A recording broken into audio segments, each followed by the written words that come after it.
Did you know that women own 1 in 3 businesses worldwide? Did you also know that female-led businesses tend to hire more women? Did you also know that companies with more women in leadership perform better? Did you know that women entrepreneurs reinvest more into their communities? Yes, indeed.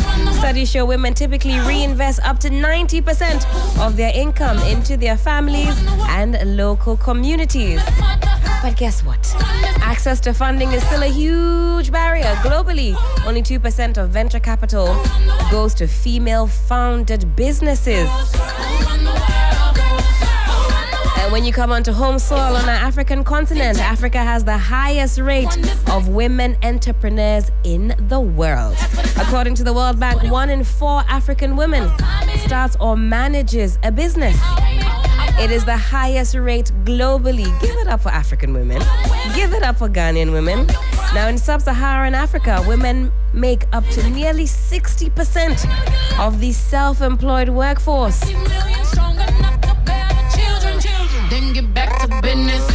We're transforming the globe one business at a time. And I've got another formidable force in the studios with me. Ariel, the wellness coach, is here.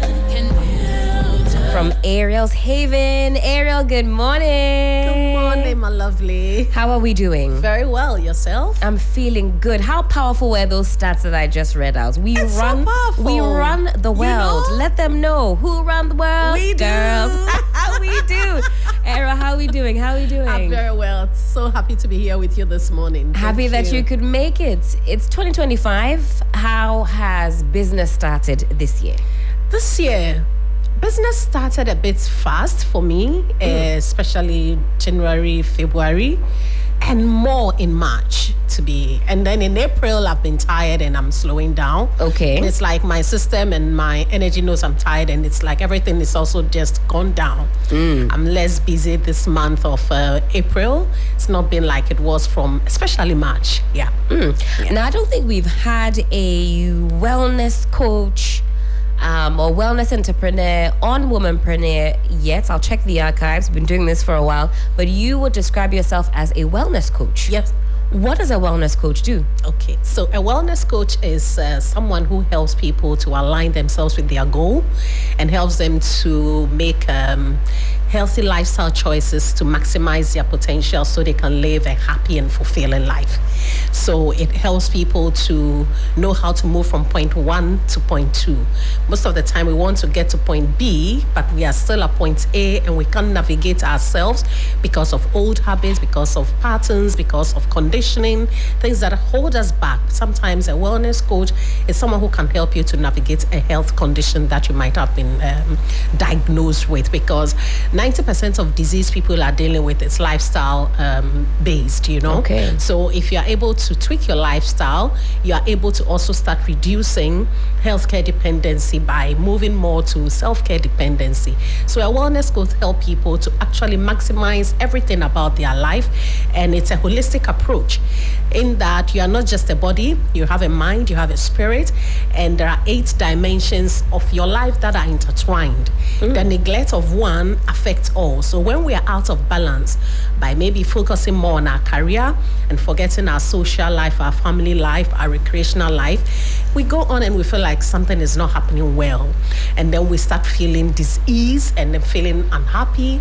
So a wellness coach helps you to grasp life in its full scope by having that awareness that every area of my life matters. And for me to thrive, I have to mend, or I have to tend to both of all these 8 dimensions so that I am balancing myself all the time, not just focusing on money, because if I do that, I'm invoicing my future. By neglecting my physical wellness, I'm invoicing my future by focusing only on career and money. By the time I get ahead 50, 55, my body will invoice me and tell me, well, you forgot all about me, but I was also there. So while we are living every area is like pulling a bit of you as a person. A wellness coach helps you to become that person that can ground yourself to be able to balance all these areas of your life. In as much, I like to say, just to live a very happy and fulfilling life by being healthy and also thriving in your career. By the time people actually approach you or come to you, at what stage are they? Are they knocking on the door of disease? Are they already through the door of disease? A few times they are knocking on the door of disease because they are very, very dissatisfied with life experiences. They feel that they are not maximizing themselves. They are not happy. They don't know where they are going. I mean, I had a client who said, I'm just lost and lost and lost, you know? So most of the time people get there before they reach out to have some form of support to bring them back into some balance with themselves. Yeah. Some people think that a wellness coach is a therapist. What is the distinction? Okay, so the distinction is a wellness coach is also a therapist. Therapy is more about conversation, talking to someone more, but there are different types of therapists you can have. So as much as my work also depends on talking to people, some therapists have specifically learned certain tools to use during their therapy sessions, like a clinical psychologist or a psychotherapist and all that. So there are different stages, depending on what you're dealing with and who you may need to help you to go through it. So if we use the word just therapy, then, I mean, every coach can also pass as a therapy, but there are different types of therapists who have taken certain courses in certain areas of cognitive behavior or something, and they specialize in something very specific. Now, how did you come to become a wellness coach? Has it always been your dream or desire to help people achieve their best versions?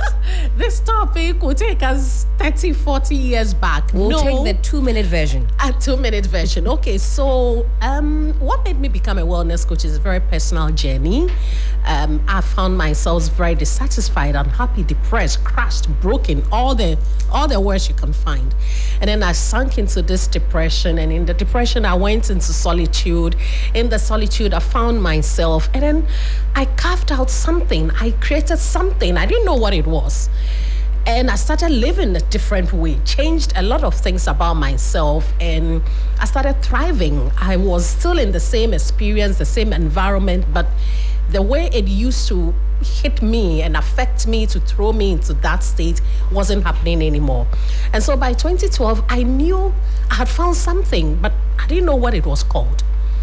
But in 2002, I wanted to open a spa and a salon, which I knew helped people to improve their health and their well-being. But then I didn't know wellness in its holistic way. So in 2014, I was doing a research, and I read about wellness, and it was an aha moment in my life. I was like, oh my God, this is what I have done. That made me look at people. I'm like, oh, why are they not getting it? I felt like people are not getting something. And between 2012 and 2014, I look at people, I know I have something to tell them, but I didn't know what it was. Until that aha moment, I chanced on the definition of wellness, and I was like, oh my God, this is what it is. And that was what became like a running vehicle for me. I just went on there, looked for school, and it was there. I didn't know there was anything called wellness coach. Never. I've not met anybody who was a wellness coach, and it was all just coming to me like that. I looked online, I found schools, I registered, I asked for scholarship, I got scholarship, I got certified. Before I knew it, it was just coming. And so I think I was called into it more, like, because the circumstances and the experience that led me to become a wellness coach was not something I knew even in 2012 or 2013 until 2014, late 2014. Yeah. So you would say that it was your own experience of actually hitting rock bottom. Hitting rock bottom, that's the word. Hitting rock bottom and finding myself and healing myself, and I mean, trying to find a way to save myself is what led me to where I am. When you say save yourself, it sounds as though you were on the brink of... I was. Self-care literally saved my life. Literally. Not figuratively. Literally, I was on the verge of losing my life. Why do many of us neglect our wellness? I know that life does get busy. We're all chasing, the Noko Fio just to get through the next day. But as you said, your body will invoice you in years to come. Why is it not sunk in for us, especially as Black people, as Africans, as Ghanaians? When you talk about wellness, you say, you are just going to do yoga, or you are just going to sit under a tree and breathe in some fresh air. That is wellness. It almost seems like it's a frivolous venture for us. Why is it hard for us to accept that we need this wellness to actually advance? Yeah. So I think it's culture and our conditioning and conversations and the way we're brought up and so many other things about society. So I know people feel judged for being easy on themselves. We've been raised to be hard, work hard, get going, achieve. Those were the things when we're going to school. We're told to go to school, learn hard, achieve, become this, become that. And so all the other things that will sustain us to do all the big things was not, brought up in any of the conversation when we are growing up or anything. So all we know is, I remember myself when I had my first daughter, I was like, I'm grateful to God. I've finished school, I've got married, I've had my first daughter, I have a car, I'm working. I thought it was done. Until life hit me and I was shaken to the core. I realized, no, I've left so many things in my life not tended to, and now it's crushing me. So we have to become more, wellness is all about information and action. So people know they need to take care of themselves, but they don't know how to do it or why it matters at all. I think it's a simple thing. Wellness is all about being proactive for your tomorrow and being comprehensive about the kind of quality life you want to live going ahead. Because everything you're doing now is like investing it into the future. The same way we are saving money, what you're choosing now is actually saving your health for the future or tending yourself into dis-ease in the future. So we have to wake up to the fact that we have a responsibility to nurture ourselves so that when we get all the things we want, we are at a better space to really enjoy that thing we want. So it's a journey. Wellness is not an end to be achieved. It is something that you keep cultivating yourself from here, keep cultivating yourself so that you're always on the way going towards a good quality life. And we don't do it because we think, when I get here and I have all these things I want, then I'll do it. But sometimes by that time, it's more expensive. Now you are healthy, you can do a bit of exercise, you can do a bit of reading, a bit of meditation, a bit. But when you've gone to the extreme, to reverse all that is more difficult and more expensive. So we have to know that we have to be proactive. Don't wait for the condition to come before you start correcting it. Yeah. Don't let your body invoice you in the future, as Ariel will say. I love that. I'm going to steal that one because the decisions you make, they're all waiting for you. Your future self is waiting to reach every choice you make is going to wait for you out there. Now, as part of your wellness coaching, you facilitate a number of retreats, and I had the pleasure of joining Ariel, full disclosure, on one of these retreats. I think I talked about it and talked about it and talked about it. In fact, when I came back, I was talking about it. I was telling you all about how wonderful an experience it was. I didn't really know what to expect. Okay. I want to say that I'm still kind of new to wellness. We're all trying to make money. So I wake up and I'm chasing the money. I go to bed, I'm thinking about the money. But even now, at this young age, my body is invoicing me already. I feel it. I feel the decisions from maybe a decade ago. Now I'm bearing the fruits. But during the retreat, I definitely came back feeling different, refreshed, a new perspective. And I thought, why don't we do more of this? This is something that should be on everybody's calendar. And then the more that we do, the more accessible it is. And maybe I guess the more affordable it is because there are more of us on there, but we don't get involved in it. How impactful are these retreats that you organize? Very impactful. So my profession as before I became a wellness coach, I'm a travel consultant. So I worked in aviation for a very long time. I love travel. I didn't know I could merge it into wellness when I became a wellness coach. But like I said, these this whole thing for me as a woman entrepreneur was a calling. So my travel experience is what I brought into wellness. I realized that experience gives people more awareness of who they are. And so when we go on these retreats, you are able to disconnect from the routine, from the same thing, the same environment, and open yourself up for something to bring awareness to you, because wellness is all about having self-awareness as well.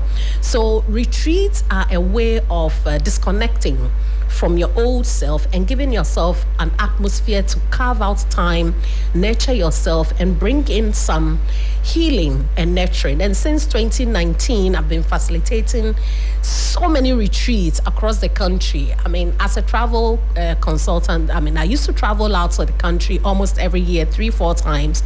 I didn't know all the things we have here in Ghana that actually helps us faster to nurture ourselves. So we don't even have to go outside? We don't. I mean, the clothes and the shoes and the things are in the shops here anyway, unless it's something else. But it's for the beauty of it. I think Ghana is getting beautiful as well. It's okay to travel.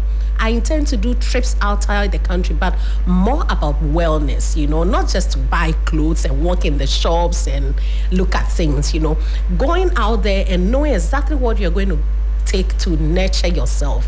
And I tell people, anytime you're investing your time into something, ask yourself, what is this giving me back? Once you start having that conversation with yourself, you will start becoming more conscious of how you spend your time. Because everything you're spending on is either improving your health or taking out of your health, your well-being. It's taking you to disease or to well-being. So every time you are investing your time into something, make that conscious appraisal with yourself. What is this? What is it for me? It will change the kind of music you listen to. It will change the kind of movies you watch. It will change the things you watch on. So it will change so many things. As soon as you start having that self-awareness conversation, what is this giving me back? Am I just spending my time? And you realize sometimes you're looking at things or reading things that are causing fear, anxiety, and you're taking them in, because our 5 senses are our inner pharmacy.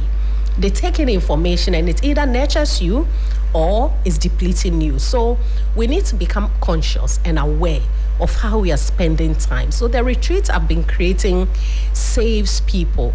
A lot of women have come for my retreat and they're like, I will do this every year, and they've been doing it, and I want to do this again. I'm adding myself to the list. In fact, I'm itching to go back. Since I came back, I've lost weight. Okay. I don't know if you can see, Ariel, but I will stand up for you in due course so that you can assess. Since we came back, I've taken things more seriously. Yeah. I've attempted to meditate more and also sit in stillness. It's always good to disconnect, like you say, not just from the routine, but from the noise. I realized I couldn't. Something was talking to me, but I couldn't hear because the noise was so much. For those of us who are inspired by what it is that you do, and we're thinking, I don't want my body to invoice me. I know you have some retreats that come up throughout the year. When is the next one, actually? The next one is in May. So every year in May, after Mother's Day, I do a City Escape Women's Wellness Retreat. And it's coming on this year from the 16th to the 19th of May. We can't bring the men. The men should stay home. The men should stay home and wait for us. They've been asking. The men say that there's no men's retreat, but they don't go. I've tried to do things for men, but it's like women respond, and sometimes when the women respond, they're able to bring the men. But when you do it for the men alone, the response is In fact, I want to do a poll because I asked the gentleman, Sixtus, Don Ulo, I asked the gentleman recently, would you go on an all-men's retreat? DJ Abiam, would you go on an all-men's retreat? Just men, you get to bond, relax. I see Corey is in the studio. Is Kunzo there? Okay, Ariel, they say they do it Friday over beer. Is that a wellness retreat? It is a retreat. Yeah, why did you say this? It is a retreat, but then... The back room is going crazy. It is a retreat, but then the impact, what you're choosing during that retreat, how is it going to impact you? What is it giving you? It's good to hang out with friends, and but wellness is not necessarily abstinence. It's moderation and balance. Moderation and balance. I love that. If you forget moderation and you forget balance, you're going to go out of balance, and that's where the problem starts. So, hey, it's not about saying, don't do this, don't do that. I mean, restrict yourself from everything, but conscious awareness that I need to moderate this. I need to balance this. It's what it is. Key to You don't know what you've done to this coming Friday. But tell us more. May 16th yes, to May 16th to 19th. Nice yes, one. We'll be at the Cactus Creek Hotel in Ebri. Okay. For 4 days of 3 nights away, all women's wellness retreat to dive into some self-care. I love that. We've taken the first quarter of the year, and so much has happened, and women go through so much. So taking a time out in the month of Mother's Day, right? The weekend after Mother's Day, right? To nurture yourself, give some good quality rest for your mind, body, and spirit. It's not something anybody should run away from. And every year I look forward to it. And I meet diverse types of women, from old to young to middle, come to these retreats. And it becomes like a haven, just like my company name, Ariel's Haven, where women come, create a community, and share. That sharing is what lets people know I'm not alone. A lot of women see themselves in isolation. I'm the only one going through this problem. My life is the only one going through this. When you hear other people sharing what they've gone through, what they've experienced, and the group coaching sessions we're going to do to give them tools and resources to now start nurturing themselves, it's a game changer. The Women's Wellness Retreat has always been a game changer since 2019, and I always prepare properly for it. I always go with an intention to touch something deep among the women. This year, I'm bringing out anything that is causing self-doubt in women. Anything that is causing self-doubt in women. A lot of women doubt their potential. I mean, sometimes we go ahead and then we get blocked by experiences or judgments about ourselves, and then we feel we don't have what it takes to go after the big dreams we have. So this year I'm preparing myself to help people to snap out of self-doubt.